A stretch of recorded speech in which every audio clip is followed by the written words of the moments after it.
At 7:30, we got West Virginia, who went 5-7 last year, trailing to number 7 Penn State. Penn State went 11-2, favored by 20.5 points on NBC. And this was a Penn State team that was on the verge of the playoffs last year. If they don't have the fourth quarter from hell against Ohio State, this is a Penn State team in the playoffs. JT Daniels for West Virginia went 200 at 2,327, threw for 2,107 yards, 13 touchdowns, 9 interceptions. Tony Mathis Jr. on the ground had 135 carries, 512 yards, and 5 touchdowns. And Sam James had 46 catches for 745 yards and 6 touchdowns. Sean Clifford for Penn State went 226 at 351, threw for 2,822 yards, 24 touchdowns, and 7 interceptions. Good ratio there.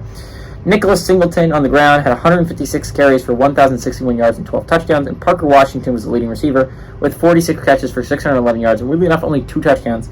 Penn State leads the series all time, 48-9. Last 4 games have gone to Penn State,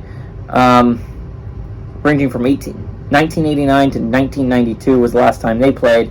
What's going to be really interesting here is Penn State is a really exciting team for next year, right? The defense was phenomenal last year. This was an 11-win team that was very close to the playoffs.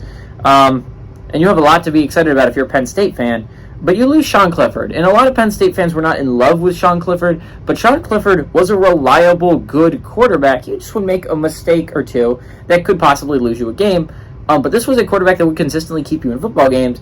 And he was really good with his time at Penn State. Everyone forgets about how good he was because he followed Trace McSorley. And Trace McSorley is always going to be a favorite of the program because not only his story, but the fact that he really made Penn State a national household name again, who a lot of people have forgotten about under Matt McGloin and Christian Hackenberg. Trace McSorley made them a contender. Trace McSorley won the Big Ten.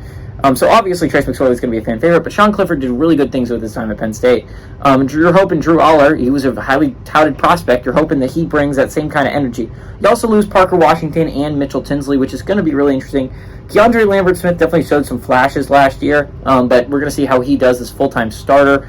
They have a decent receiving core. It's just going to be see who can step up in a big way. Keandre Lambert-Smith was the only one that saw a huge amount of targets last year. Not only did they lose Parker Washington and Mitchell Tinsley, they also lost Brenton Strange, their number 1 tight end from last year. And you're talking about 3 of your top 4 receivers are gone. If you're a Penn State fan, there's going to be some worries on trying to replace that level of production in the receiving room.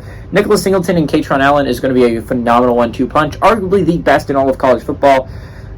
West Virginia is a lackluster Big 12 team, right? Like, when you're talking about Big 12, everyone gets excited for the depth in it.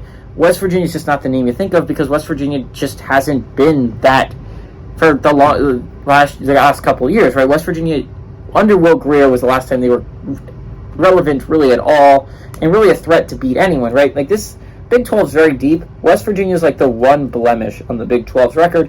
West Virginia is not a good football team, at least not right now. And as like I was talking about earlier, Allen's in a very hot seat. West Virginia's coach is also in a very hot seat right now. Penn State has a really good football team. I think they should be a contender to make the playoffs this year. They just got to beat one of Ohio State or Michigan, which is a tough ask, but it can definitely happen. Give me Penn State to win and cover the 20.5 point spread.